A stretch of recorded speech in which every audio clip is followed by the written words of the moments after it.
اعوذ باللہ من الشیطان الرجیم بسم اللہ الرحمن الرحیم یرید اللہ تعالیٰ چاہتے ہیں یبین لکم کہ تمہارے لیے بیان کر دیں، یعنی تمام چیزیں حلال حرام جائز ناجائز ہر طرح کی چیزیں اللہ کی چاہت یہ ہے کہ اللہ ہر چیز کو تمہارے لیے کھول کھول کر بیان کرے۔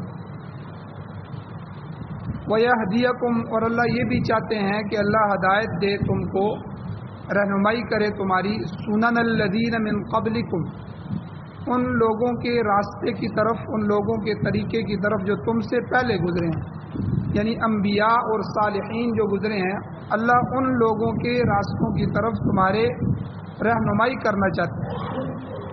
وَيَتُوبَ عَلَيْكُمْ اور تیسری چاہت اللہ چاہتے ہیں کہ تمہارے اوپر اللہ لطف اور مہربانی کرتے ہوئے رجوع فرمائے، یعنی تو تمہاری توبہ کو قبول کرے۔ واللہ علیم حکیم اور اللہ تعالیٰ جاننے والا ہے اور حکمت والا ہے۔ واللہ یرید ان یتوب علیکم اور اللہ تعالیٰ تو یہ چاہتا ہے کہ تمہاری توبہ قبول کرے، لیکن ویرید الذین یتبعون الشہوات وہ لوگ جو شہوات کے پیچھے پڑے ہوئے ہیں، تو جو خواہشات کے پیچھے لگے ہوئے ہیں، وہ چاہتے ہیں کہ ان تمیلوا میلا عظیما کہ تم پھر جاؤ بہت بڑا پھر جانا، وہ تمہیں دین سے پھیرنا چاہتے ہیں۔ یرید اللہ ان یخفف عنکم اللہ تعالیٰ کی چاہت یہ بھی ہے، اللہ چاہتے ہیں کہ تمہارے اوپر سے اللہ سختیاں ہٹا دے، یعنی اللہ تمہارے اوپر تخفیف کر دے۔ وخلق الانسان ضعیفا اور انسان جو ہے وہ کمزور پیدا کیا گیا۔ سورۃ النساء قرآن پاک کی سورت نمبر 4 ہے اور سپارہ نمبر 5، آیت نمبر 26، 27 اور 28 آپ کے سامنے تلاوت ہوئی ہیں، آپ نے ترجمہ سنا۔ ان آیات کے 2 درس اس سے پہلے گزر چکے ہیں، آج ان آیات کے متعلق تیسرا درس۔ 2 درسوں کا خلاصہ یہ ہے، جس طرح پیچھے بیان ہوا کہ اللہ تعالیٰ چاہتے ہیں، پہلی چاہت اللہ کی ہے کہ لیبین لکم اللہ تمہارے لیے بیان کرے حلال حرام، مناسب غیر مناسب، فائدہ مند نقصان دہ چیزیں، تو یہ سارے جو ہیں اللہ تعالیٰ نے قرآن اور حدیث میں بیان کیا۔ قرآن یہ نص ہے، حدیث نص ہے۔ قرآن اور حدیث میں اللہ تعالیٰ نے تمام حلال حرام اور یہ ساری چیزیں اللہ نے بیان فرمائی۔ اور بیان کی دوسری قسم بھی یہاں میں نے بیان کی تھی کہ بہت سی چیزیں صراحتاً ثابت ہوتی ہیں جو قرآن و حدیث میں موجود ہیں، اور بہت سی چیزیں جو قرآن اور حدیث میں موجود نہیں ہیں، وہ جدید زمانے کے جدید مسائل، تو ظاہر بات ہے اس میں بھی اسلام نے رہنمائی تو کرنی ہے، اس کے لیے فقہا ہے۔ یہ جو فقہ ہے، یہ فقہ جو ہے یہ ساری کی ساری جو ائمہ ہوتے ہیں، جو مجتہدین ہوتے ہیں، اجتہاد کرتے ہیں، تو یہ اہل علم، مفکرین، مجتہدین اور رسوخ فی العلم علماء، یہ غور و فکر کرنے کے بعد جدید مسائل کو پرانے مسائل پر جو ہے علت اور قیاس، اس کی علت نکال کے قیاس کر کے اس مسئلے کو حل کرتے ہیں۔ اپنی جگہ پر اس کی میں نے بہت سی مثالیں بیان فرمائی۔ ایک تو اللہ کی یہ چاہت ہے، دوسری اللہ تعالیٰ چاہتے ہیں کہ اللہ تمہیں ہدایت دیں۔ سنن الذین من قبلکم ان لوگوں کی طریقوں کی طرف، سنت کہتے ہیں طریقے کو، تو یہاں بھی سنن کا لفظ آیا ہے، ان پہلے لوگوں کے طریقوں کو اللہ تمہیں بتانا چاہتے ہیں۔ اس پر بھی گفتگو ہو گئی تھی کہ بہت سے لوگ ایسے گزرے ہیں جو صالحین تھے، نیک تھے، اور بہت سے ایسے گزرے ہیں جو بدبخت اور کافر اور متکبر قسم کے انسان گزرے ہیں۔ اللہ نے ان دونوں کا تذکرہ قرآن مجید میں مفصل بیان کرنا۔ آپ دیکھیں، ایک طرف جو صالحین ہیں، انبیاء ہیں، مقربین ہیں، تو ان میں بڑے بڑے انبیاء، ابراہیم علیہ السلام، یعقوب علیہ السلام، ہود علیہ السلام، نوح علیہ السلام وغیرہ وغیرہ، ان سب کا تذکرہ اللہ نے قرآن میں کیا، اور پھر صالحین اور کامل الایمان لوگوں کا بھی کیا، جیسے ذوالقرنین کا تذکرہ کیا اللہ نے سورہ کاف میں، تو یہ نبی تو نہیں تھے۔ اسی طرح لقمان ہیں، لقمان حکیم، ان کا تذکرہ پورا سورہ لقمان اللہ نے ان کے نام پہ نازل فرمائی۔ تو یعنی اللہ تعالیٰ نے انبیاء اور صالحین کا تذکرہ فرمایا تاکہ تم ان لوگوں کے طرز کو اختیار کرو, ان لوگوں کے طریقوں کو اختیار کرو, سنن الذین من قبلکم, اور ان کے طریقوں پر چل کر انہی کی طرح کامیاب ہو. اور اس کے مقابلے میں اللہ تعالیٰ نے دوسرے لوگوں کو بھی ذکر کیا جو انبیاء اور صالحین کے منافی اور مخالف لوگ, سرکش, نافرمان, ظالم, مشرک, کافر اور متکبر لوگوں کا اللہ نے تذکرہ فرمایا. ان میں آپ دیکھیں کتنے, فرعون ہے, حامان ہے, قارون ہے. سورہ ابو لہب پوری جو ہے وہ ابو لہب پہ نازل ہوئی ہے. قوم عاد ہے, قوم سمود ہے, اور قوم ہود ہے, قوم لوط ہے, قوم شعیب علیہ السلام ہے. ان سب قوموں کا اللہ نے تذکرہ کیا. تو ان بڑے بڑے ظالموں کا بھی بیان, ان قوموں کا بھی تذکرہ کیا, اور پھر ان پر جو آنے والے عذابات تھے تو ان کو بھی اللہ نے ذکر کیا. تو اس کی وجہ یہ تھی کہ اے لوگوں, ان قوموں کو پڑھو, ان کے حالات کو پڑھو کہ انہوں نے کس طرح اپنے انبیاء کو تنگ کیا, کس طرح اللہ کی مخالفت کی, اور کس طرح اللہ تعالیٰ نے ان پر عذاب بھیجے. تو تاکہ یہ تمہارے لیے رہنمائی ہو, تاکہ تم ان کی عادتوں سے, ان کے طریقوں سے بچ جاؤ. اور اسی طرح تیسری چیز اللہ تعالیٰ وَيَتُوبَ عَلَيْكُمْ, اللہ تمہاری توبہ کو قبول کرنا چاہتا ہے, اللہ تمہارے اوپر رجوع کرنا چاہتا ہے, اللہ تمہیں معاف کرنا چاہتا ہے. تو توبہ کے فضائل, توبہ کے بارے میں جو احادیث ہیں وہ بھی بیان ہو چکی ہیں, اور توبہ کسے کہتے ہیں, اور رجوع من اللہ یہ کیا ہے, تو اس کا بھی تفصیلی بیان پچھلے 2 درسوں میں ہو چکا ہے. آگے اللہ تعالیٰ دوبارہ پھر مقابلے میں رکھ کے لوگوں کو ایک بات پھر دوبارہ دہرا رہے ہیں. اللہ کہتے ہیں کہ واللہ یرید ان یتوب علیکم, اللہ تو چاہتے ہیں کہ تمہاری توبہ کو قبول کریں, لیکن ویرید الذین یتبعون الشہوات, کہ جو لوگ دنیا میں خواہشات کی زندگی گزار رہے ہیں, من چاہیے زندگی گزار رہے ہیں, رب چاہیے زندگی سے ہٹ کے جو جی میں آتا ہے بس وہی ہے, حلال ہے, حرام ہے, جائز ہے, ناجائز ہے, اس کی کوئی پرواہ نہیں ہے.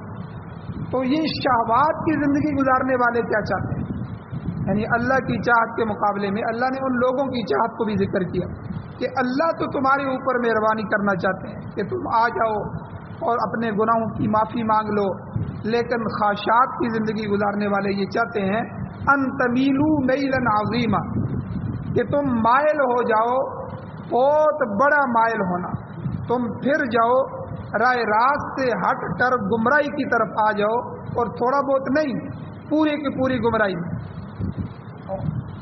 اللہ تعالیٰ نے ان دونوں گویا کے طبقوں کا ذکر کیا, اپنی چاہت کا بھی اور ان لوگوں کی چاہت کا بھی جو اسلام مخالف ہے, جو خواہشات اور نفسانیت کے لیے اپنے بھائی کو بھی قتل کرنے کے لیے تیار ہو جاتے ہیں. جب انسان خواہشات کی زندگی گزارتا ہے تو جب اس کی خواہش کو زد پڑتی ہے تو اس کے مقابلے میں اس خواہش کو توڑنے کے لیے, رکاوٹ بننے کے لیے کوئی بھی آ رہا ہو, وہ ہر ایک کی گردن پہ پاؤں رکھ کے بس وہ اپنی خواہشات کو پورا کرنا چاہتا ہے. تو یہ حرص, لالچ اور یہ جتنی بھی جو ہے بری اور مذمت شدہ اوصاف ہیں, اللہ تعالیٰ نے ان کبھی اوصاف کو بھی بیان فرمایا جگہ جگہ قرآن مجید میں, تاکہ یہ ساری خصلتیں اور برائیاں ہم سے مٹ جائیں. تو اس سلسلے میں مختلف قوموں کا تذکرہ چل رہا تھا. کل کے درس میں بھی بیان ہوا کہ مختلف قوموں کے اندر کیسی اور کس طرح خواہشات کی زندگی, ان میں سے چند کا تذکرہ ہو گیا, مجوسیوں کا تذکرہ ہو گیا کہ دنیا میں نے پہلے بھی ذکر کیا کہ 8 ارب آبادی ہے. اس 8 ارب آبادی میں سے جو ہے ٹوٹل 1.5 پونے 2 ارب مسلمان ہیں, باقی 6.5 سوا 6 ارب کافر ہیں. ان میں مجوسی ہیں, یہودی ہیں, عیسائی ہیں, ہندو ہیں, سکھ ہیں, بدھ مت ہیں یا اور دوسرے مذاہب ہیں. تو یہ سارے کے سارے کافر. تو ان کافروں کے اندر خواہشات ہے, اور یہی وجہ تھی کہ حضور علیہ الصلوۃ والسلام جب دین لے کے آئے, اسلام لے کے آئے, تو بہت سے لوگوں نے تو اس لیے مخالفت کی کہ وہ حضور کو اپنا دشمن سمجھتے, لیکن بہت سے لوگوں نے اس لیے مخالفت کی کہ وہ ان کی خواہشات کے مطابق نہیں. اور آج ہم بھی دیکھیں ہماری کیا حالت ہے, دین کا جو حکم ہماری خواہش کے مطابق ہوتا ہے ہم تو اس پہ آمین کہہ دیتے ہیں, جو ہماری خواہشات سے ٹکرا رہا ہوتا ہے ہم اس میں پس و پیش کرتے ہیں. اور بعض تو اس کا انکار بھی کر دیتے ہیں، یہ تو مولویوں کی باتیں ہیں جی، یہ تو ویسے ہی کرتے رہتے ہیں۔ تو یعنی اس طرح کے ڈگوسلے بنا کے ہم خواہشات کی زندگی گزارنا چاہتے ہیں، ہم قرآن و سنت کی زندگی گزارنا نہیں چاہتے۔ تو اس لیے خواہش کو جب زد لگتی ہے، خواہش جب اس سے معاملہ ٹکراتا ہے تو پھر جو ہے انسان کا فیصلہ کرنا مشکل ہو جاتا ہے۔ اور یہی امتحان ہے انسان کا، دنیا میں آنے کا جو امتحان ہے، امتحان یہی ہے کہ من چاہی زندگی گزارنا چاہتا ہے یا رب چاہی زندگی گزارنا چاہتا ہے۔ تو یہ من چاہی اور رب چاہی کے درمیان میں امتحان۔ اب مجوسیوں کا میں نے حال بیان کیا کہ ان کے ہاں حقیقی ماں اور حقیقی بہن سے بھی نکاح جائز، یعنی خواہشات دیکھیں، اپنی خواہش کو پورا کرنے کے لیے ان رشتوں کا بھی احترام نہیں ہے، خواہشات ہے۔ اور اسی طرح کا سلسلہ یہودیوں کا بھی بیان کیا کہ وہ بھی باطل پرست ٹولہ ہے اور جو ہے مسلمانوں پر اعتراض کریں گے، اسلام پر اعتراض کریں گے، لیکن خود اپنے آپ کو نہیں دیکھیں گے۔ ہمارے علماء نے ہمیشہ ان کو انہی کا آئینہ دکھایا ہے۔ کسی کو جواب دینے کے لیے زبردست آئینہ، زبردست جواب وہی ہوتا ہے کہ اسی کی زبان میں، اسی کے معاشرے سے اس کو جواب دیا جائے۔ مثلا یہودیوں نے اور عیسائیوں نے رسول اللہ صلی اللہ علیہ وسلم کے نکاحوں پر اعتراض کیا اور مسلمانوں کے 4 نکاحوں پر اعتراض کیا کہ دیکھو 4 شادیاں، 4 نکاح جو ہے، یہ 4 عورتوں کے ساتھ ظلم ہے، پھر عورتوں کو بھی نکاح کی اجازت ہونی چاہیے، وہ بھی 4 کریں۔ تو یعنی اس طرح کے اعتراضات کیے تو پھر علماء نے ان کو جواب دیا، انہوں نے کہا کہ دیکھو تمہارے معاشرے میں زنا عام ہے، تم تو جو ہے اپنی زندگی میں جو ہے بے شمار عورتوں کے ساتھ جو ہے وہ اپنی خواہشات کو پورا کرتے ہو اور کوئی نکاح نہیں ہے، کوئی چیز نہیں ہے، اور جو ہے جانوروں کی طرح تم زندگی گزار رہے ہو خواہشات کی۔ تو تم جو ہے مسلمان کو تانا دیتے ہو جو کہ 4 نکاح کرتا ہے، وہ بھی اس لیے اس کو اجازت ہے کہ وہ 4 نکاحوں کو سنبھال سکے، ان کے درمیان میں انصاف کر سکے اور ان کے معاملات کو پورا کر سکے، ان کی خواہشات اور ضرورت کو پورا کر سکے، اور ان کی جو طبی اور جائز ضرورتیں ہیں جو شریعت نے مقرر کی ہیں، نان، نفقہ، رہائش، یہ سارے کچھ جو ہے وہ پورا کر سکے، تب جا کے دوسرے نکاح کی اجازت ہے، پھر تیسرے کی اجازت ہے، پھر چوتھے کی اجازت ہے۔ تو اس لیے تم ہمیں جو ہے کیا اعتراض کر سکتے ہو کہ تمہاری اپنی حالت تو دیکھو، تم بے شمار عورتوں سے منہ کالا کرتے ہو، تم اسلام پر اعتراض کرتے ہو۔ اسی طرح جو لوگ یورپ کے وہ اسلام کے جہاد پر اعتراض کرتے ہیں کہ دیکھو جی اسلام جو ہے وہ ہر ایک کو مارنے کا حکم دیتا ہے، حالانکہ اسلام کے اتنے سنہرے اصول ہیں کہ آپ اندازہ لگائیں کہ جہاد کے میدان میں بھی اسلام نے منع کر دیا، آپ عورت کو نہیں مار سکتے، آپ بچے کو نہیں مار سکتے، آپ ان بوڑھوں کو نہیں مار سکتے جو جنگ کا حصہ نہیں ہے۔ بعض بوڑھے جو ہوتے ہیں وہ اپنے نوجوانوں کو جنگ میں حصہ بن کے ان کو مشورے دے رہے ہوتے ہیں، ان کو چلا رہے ہوتے ہیں، تو وہ جنگ کے ہی اندر شامل ہیں، ان کو قتل کرنا جائز ہے، لیکن عام بوڑھے آدمی کو قتل کرنا جائز نہیں۔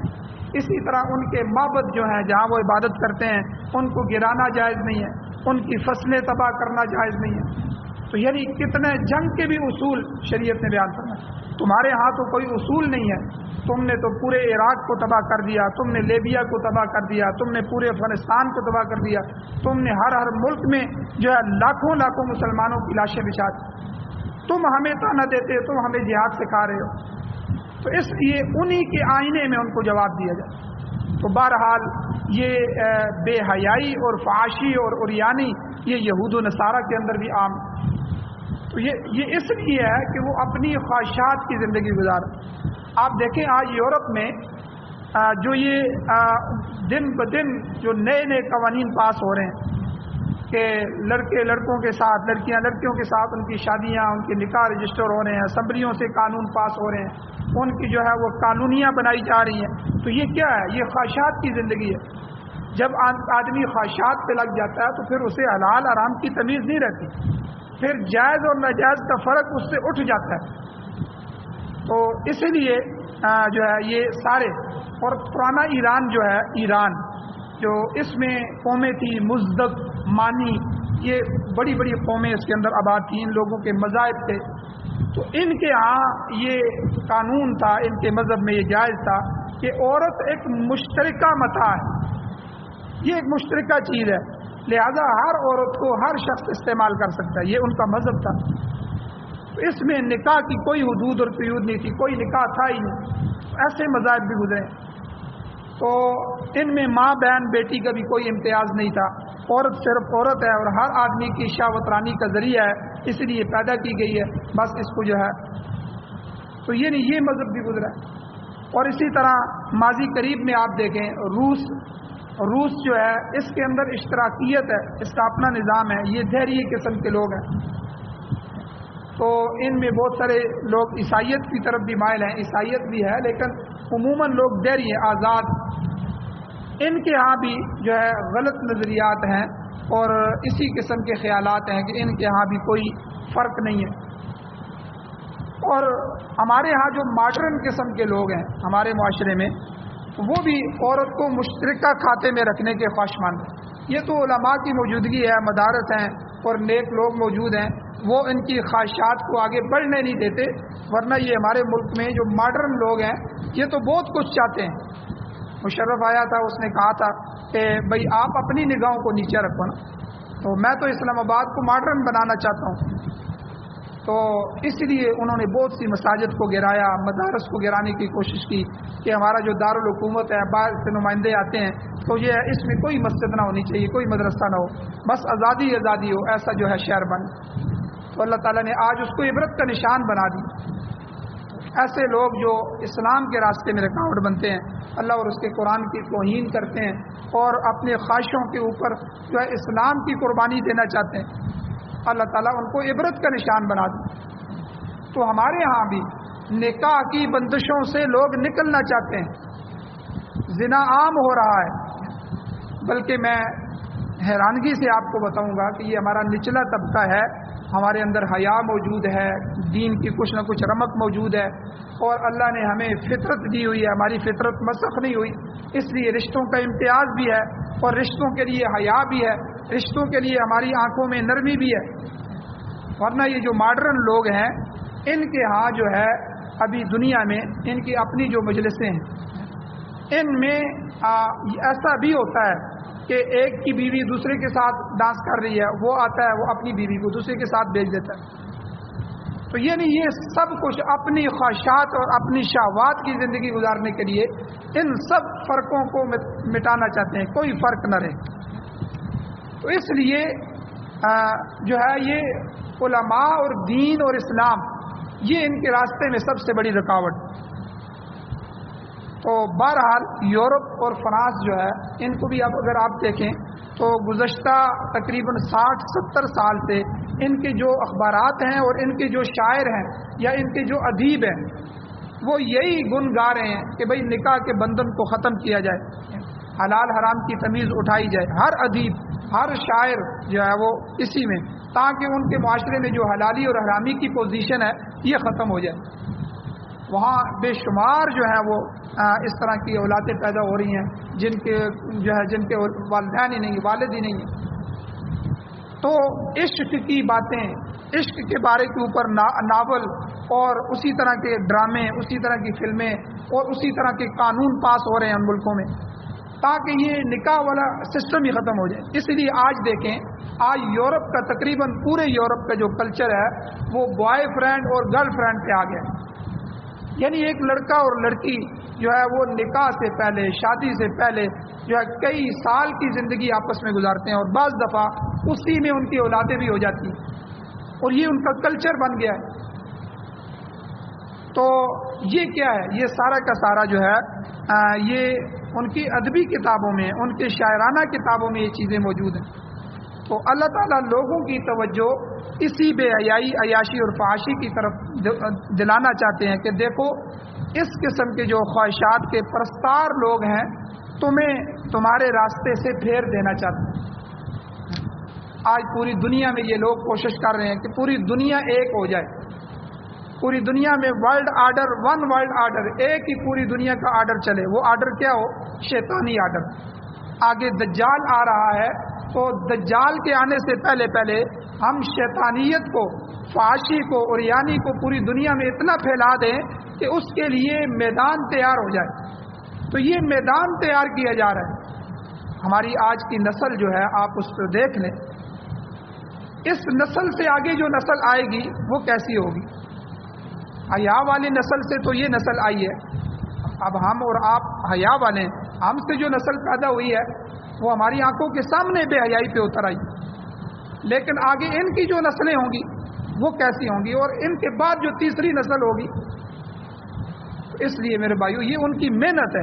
اگر ہم نے اپنی اولادوں پر محنت نہ کی، اللہ نے تو قرآن میں بتا دیا، اللہ نے واضح کہا میں چاہتا ہوں میں تمہاری توبہ قبول کروں، یرید اللہ ان یتوب علیکم، لیکن ویرید الذین یتبعون الشہوات، یہ جو شہوات اور خواہشات کی زندگی گزارنے والے لوگ ہیں، کافر ہیں، مشرک ہیں، یہ چاہتے ہیں ان تمیلوا میلا عظیما، تم پھر جاؤ ہدایت کے راستوں سے ہٹ جاؤ اور گمراہی کے راستوں پہ آ جاؤ.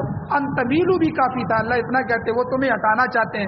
میلا عظیما آگے الگ فرمایا کہ تھوڑا نہیں کہ صرف بس گناہ کی زندگی پہ لے آئیں، بلکہ یہ چاہتے ہیں کہ تمہارے دل سے ایمان بھی نکل جائے، تم بالکل ہماری طرح بن جاؤ، تم بے حیا اور جو ہے فحاشی اور عیاشی پہ اتر آؤ. اللہ تو بالکل بتا رہے ہیں قرآن مجید میں واضح طور، اگر ہم نے اپنی اولادوں پر محنت نہ کی تو یہ آنے والی نسلیں یہ اسلام کی سب سے بڑی دشمن ہوں. کافر کو آگے اسلام کے لیے رکاوٹ بننے کی ضرورت نہیں ہوگی، بلکہ یہ ہمارے بچے اور یہ ہماری اولادیں ہی قرآن، اسلام اور حضور علیہ السلام کی توہین کریں گے، صحابہ کے دشمن بنیں گے. تو اس لیے ایک زبردست محنت کی ضرورت ہے اپنے گھر سے لے کر باہر کے ماحول معاشرے تک، تاکہ اسلام کی محبت، حضور علیہ السلام کی سنت کی محبت. اب ہندوستان کے اندر بھی آپ دیکھیں بہت سے وہاں جو مسلمان ہیں ان کے اندر رسومات باطلہ آئی ہیں، بہت سی بری رسومات ہیں. وہ جو قدیم ہندو ہیں ان ہندوؤں سے وہ ساری آئی. اب ہندو جو ہیں یہ کسی شخص کے مرنے کے بعد اس کی لاش کو جلا دیتے ہیں، پھر تیسرے دن یعنی تیسرے دن جو اس کی بقیہ ہڈیاں وغیرہ ہوتی ہیں ان کے اکٹھا کرتے ہیں، ان پر پھول چڑھاتے ہیں اور پھر جو ہے ان کی راکھ لے لیتے ہیں. اور پھر یہ جمعرات کو جو ہے روحوں کے واپس آنے کا جو عقیدہ ہے یہ دراصل ہندوؤں کا ہے کہ وہ پھر آتی ہے جو روح، پھر ایک جمعرات کو آتی ہے، پھر دوسرے کو آتی ہے، پھر تیسرے کو آتی ہے، پھر اس کے بعد چوتھی جمعرات کے بعد یعنی 40ویں کے بعد ان کا یہ عقیدہ ہے کہ یہ روح جو ہے جسم تو ختم ہو جاتا ہے، روح اس کے اعمال کے حساب سے پھر کسی کے دوبارہ جنم لیتی ہے. یہ ہندوؤں کا عقیدہ ہے. ہمارا عقیدہ تو یہ ہے کہ روح پھر جو ہے علیین سے جین میں چلی جاتی ہے، اچھی ہو تو اعلیٰ علیین میں جگہ دی جاتی ہے، جو ہے بری ہو تو سجین میں جاتی ہے، جسم کا اس کے ساتھ تعلق رکھا جاتا ہے، پھر آگے قبر اور برزخ کی زندگی چل جاتی ہے. لیکن ہندوؤں کا عقیدہ ہے کہ اگر اس نے بری زندگی گزاری ہوتی ہے تو اس کی روح دوبارہ کسی بری چیز میں، کتے میں یا کسی جنگلی جانور میں یا کسی اور چیز میں ڈال دی جاتی ہے. اگر اس نے اچھی زندگی گزاری ہو تو پھر کسی اچھے جو ہے اوتار میں، اچھی جو ہے انسان کی شکل میں وہ دوبارہ جنم لیتا ہے. تو بہرحال یہ ساری چیزیں ان کی. تو اب ہمارے کیونکہ ہم گٹھے رہے ہیں، ہمارا معاشرہ مسلمانوں کا ان کے ساتھ رہا ہے، تو ان کی دیکھا دیکھی پھر ہمارے اندر بھی یہ چیزیں آئیں.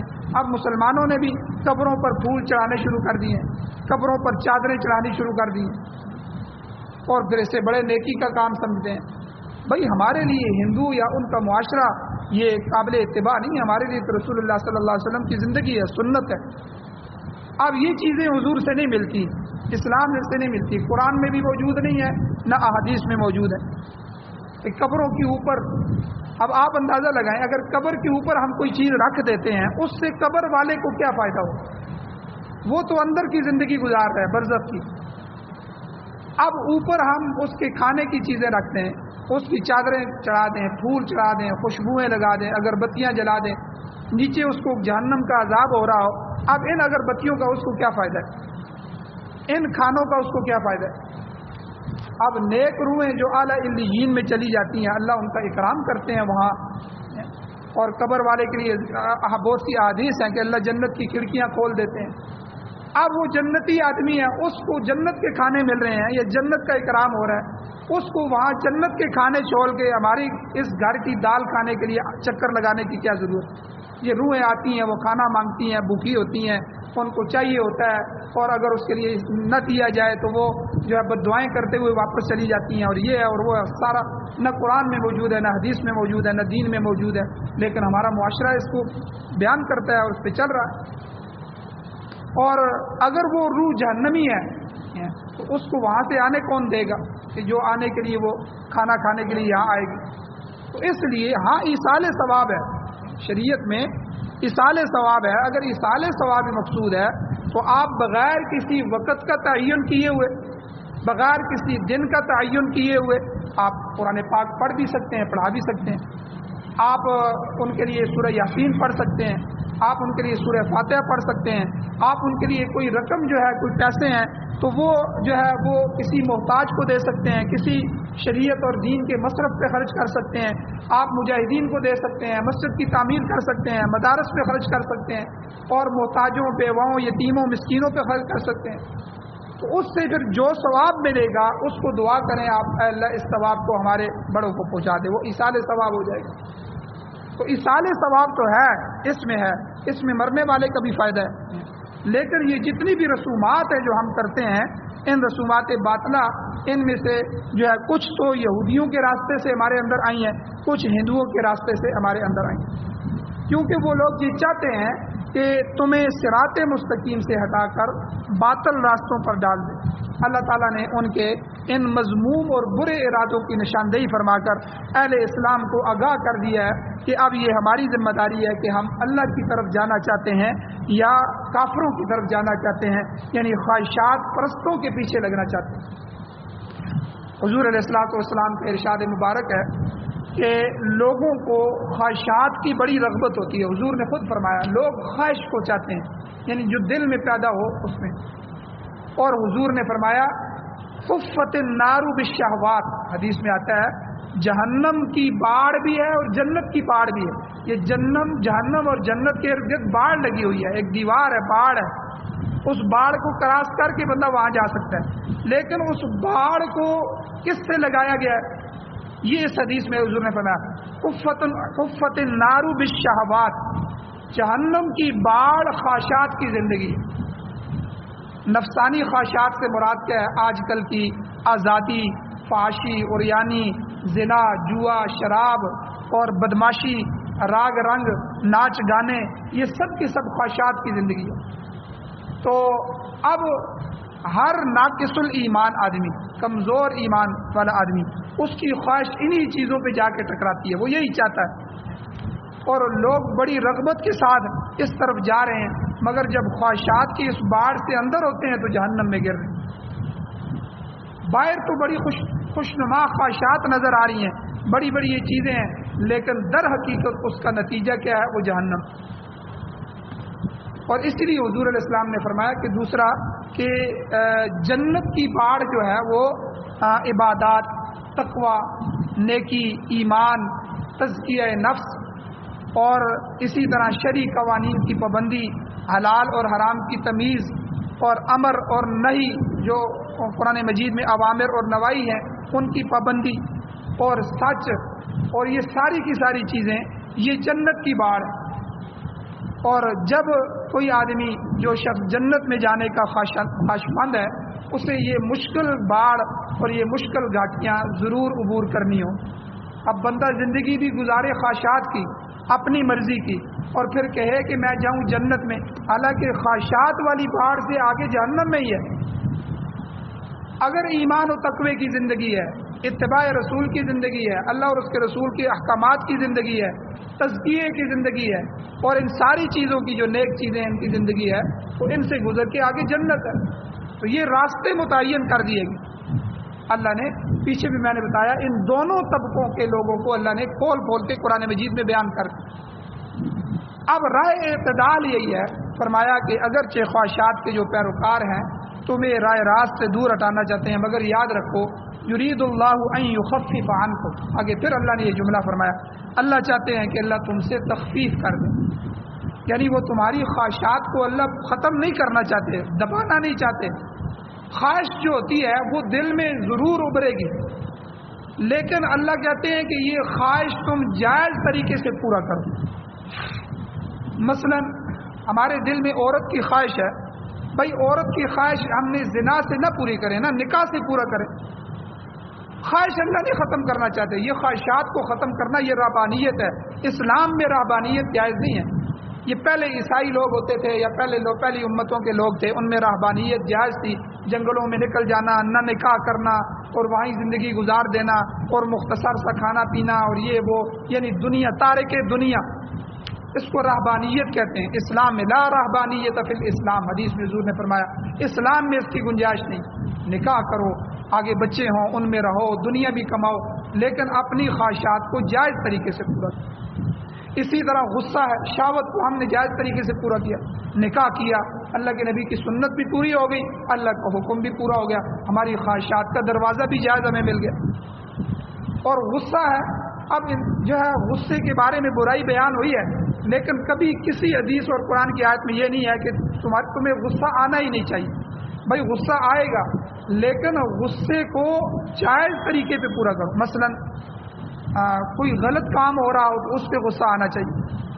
اگر ہماری جو ہے کوئی قریبی رشتہ دار ہے یا بیوی ہے، وہ غلط کاری میں مبتلا ہو جائے تو انسان کہے کہ مجھے تو غصہ ہی نہیں آتا، بھائی ایسی جو اب جہاد ہے، اپنے غصے کو جہاد میں استعمال کرو، کافروں کے لیے، اللہ کے دین کے غلبے کے لیے استعمال کرو۔